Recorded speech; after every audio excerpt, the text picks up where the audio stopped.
Ja, we dachten misschien een keer een andere kant van België. Ja, ik ga hier ook naar school, jij werkt hier. We dachten van ja kijk, dan gaan we misschien een keer naar Limburg op stap. Ja, we zijn gaan slapen bij Willem Tell Camping. Dat was eigenlijk een heel grote camping. Hè. Veel verschillende soorten slaapplaatsen, zal ik maar zeggen. Je had die glampingtent waar wij geslapen hebben dan. Ja. Je kon daar ook met een gewone tent of met een camper of zoiets. Van die luxe chalets waren er ook. En ook een supergroot zwembad. Ja, een speeltuin erachter. Speeltuin erbij. De glamping dan waar wij sliepen was heel mooi. Hè? Heel luxueus, heel mooi ingericht. Ik denk voor mij het grootste verschil was dat je heel rustig wakker wordt. Echt zo omgeven door vogelgeluid. Midden in de natuur. Je hoort zo de bomen waaien, echt zo van die dingen. En als je op hotel of op een appartement zit, ja, dat is heel vaak gewoon stadsgeluid. Ja, de drukte van de stad. De drukte. Ja.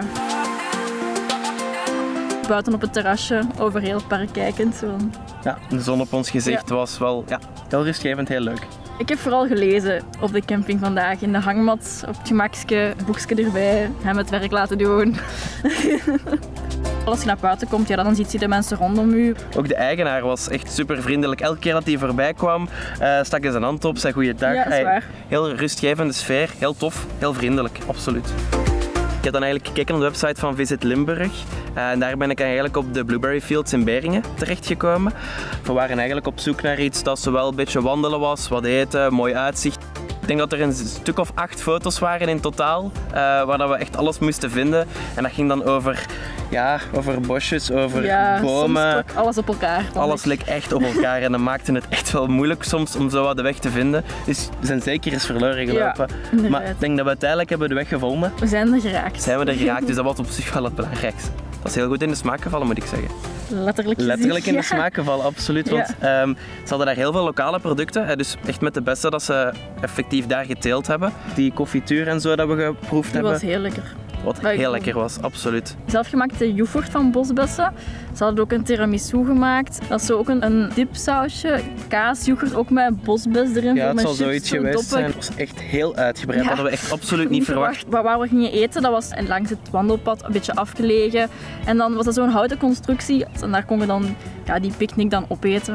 En dat maakte het wel speciaal eigenlijk, want je zat zo midden in de natuur met je picknickje erbij, heel rustgevend. Ja, daarna hebben we nog iets gedronken in de cafetaria daar. Jij iets met bosbessen? Bosbessen, ja, een bosbessen limonade eigenlijk. Iets super fris, heel lekker. En ik had een huisgemaakte limonade met vlierbloesem. Ja, dat was ook echt goed. Ja. Wij zijn heel romantisch. Dus, Super was heel leuk, vond ik. Ja, zo hebben we de dag eigenlijk mooi afgerond. Super gedaan op de surfplas in Zutendaal. Ja, het was echt wel genieten. Zo, eens dat je het door had, kon ik ook een beetje rond te kijken en echt de omgeving hier nu opnemen. Dat maakte het wel een hele leuke ervaring, al de combinatie van alles eigenlijk. Ja. En als kerst op de taart, jij in het water. Ja, ik in het water. En dat heb ik u uiteindelijk toch nog meegekregen. Je was toch uw balans wel wat kwijt. Dat maakte het voor mij toch wel echt goed dat jij er ook in gevallen bent. Ja.